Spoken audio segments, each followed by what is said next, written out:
Hello everyone, welcome back to the next video. In this video I will show you how you can apply different filters using CSS for images in HTML. So first I have created a Vite project for HTML, CSS and TypeScript. You don't really need this. You can just create an HTML and CSS file and one image. I have taken my image inside this public folder, so I'm using this particular image. Use whatever image you feel like. And if you see my HTML, all I have done is that I have linked this particular CSS file to our HTML.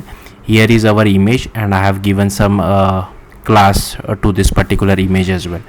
Now I just go to CSS file and I have created this dot image CSS, and here you can see I have given width of 100%, height auto, object fit cover. Now how to apply blur filter to this? So if I do this, here you can see my image was blurred. You can play around with this value to whatever you feel like. Okay, next is brightness. If I do this, here you can see brightness of image has changed. If I want to do contrast, here you can see contrast has changed. Again, you can play around with this value. Next is grayscale. So here you can see our image turned to grayscale. Next is hue rotate.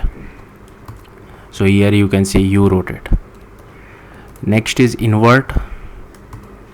Here you can see invert. It looks pretty cool, I would say invert. Then is opacity.